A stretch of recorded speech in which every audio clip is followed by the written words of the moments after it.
नहमदु व नसल्ली अला रसूलिल करीम अम्मा बाद औज़ु बिल्लाहि मिनश शैतानिर रजीम बिस्मिल्लाहिर रहमानिर रहीम। ख़वातीन हज़रात, गौर से फराज कुरैशी आपकी खिदमत में हाज़िर है और सलाम अर्ज़ करता है। मौजूदा हुकूमत ने सहाफ़ियों के ख़िलाफ़ जो मुकदमात बनाने शुरू किए हैं और जिस तरह अरशद शरीफ का बेईमाना कत्ल करवाया है, इसकी तारीख में मिसाल नहीं मिलती। रात को 78 साला बुजुर्ग चौधरी गुलाम हुसैन को 20 साल पुराने केस में गिरफ्तार किया गया है। और ये जो एडिशनल डायरेक्टर विरक लगाया गया है लाहौर में, जिसको डायरेक्टर के एक्टिंग चार्ज दिया गया है, उसको काम ही ये दिया गया है कि आपने जितने भी साफी गवर्नमेंट के खिलाफ बोलते हैं उन पर क्रैकडाउन करना है, आपने पीटीआई वालों को पकड़ना है।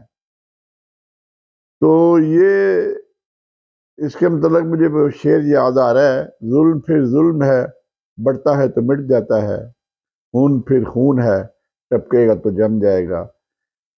ये जो आपने कहीं ने करके क्या ये कह दिया कि क्लियर कट कह दिया कि लाइन ड्रा कर दिया कि वो इमरान खान के खिलाफ है, और इस वजह से इनकी अंदरूने मुल्क और बरूने मुल्क ये अया हो चुकी है कि ये हमारी फौज जिसका काम ये है वो सरहदों की हिफाजत करे, और वो कहती है कि हम सियासत पे हिस्सा नहीं लेंगे, लेकिन इसके बावजूद सारी बातें सियासी की गई और एक लीडर को रेडिक्यूल करने की कोशिश की गई।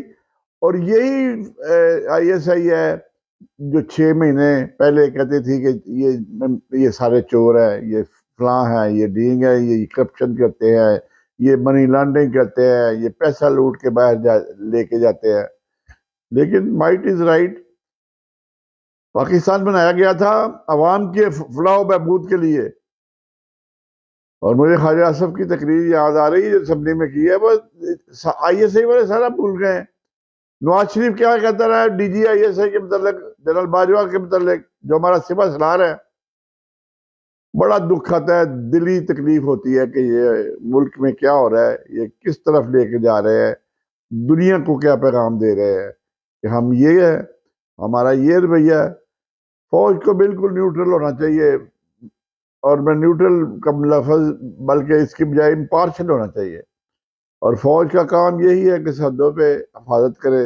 हम सोते हैं और फौज जागती है।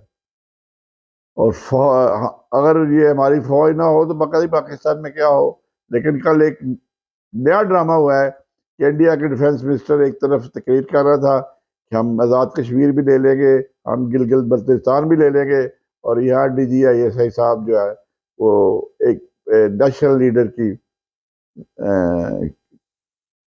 एक तरफ से कह सकते हैं उसको नीचा दिखाने की कोशिश कर रहे हैं। तो ये इनको अपनी दावों पे गौर करना चाहिए। हमारी तो अफवाज के लिए हमारी जान भी कुर्बान है, लेकिन आप भी जरा अपनी दावों पे गौर करें। Let the people to decide the fate of the government. It is not the duty of the ISI or other agencies to intervene in this matter. It is the people of the Pakistan who have to decide to form the government. It is not the other. It is not the matter of other agencies. तो जनाब अली, मैं मुद्दबाना आप लोगों से गुजारिश करता हूँ कि इस मुल्क पर रहम करें सियासतदान भी, और इम्पोर्टेड हुकूमत ख़ास तौर पे, जिससे ये अपने केस ख़त्म करने के लिए डील करके NRO लेके इस मुल्क खुदादात पे जो अल्लाह ताला जहाँ जिसके आइन में लिखा हुआ है कि इसकी हाकिमियत खुदा ताला के पास है, अल्लाह ताला के पास है, वहाँ ये तमाशा लगाया हुआ है।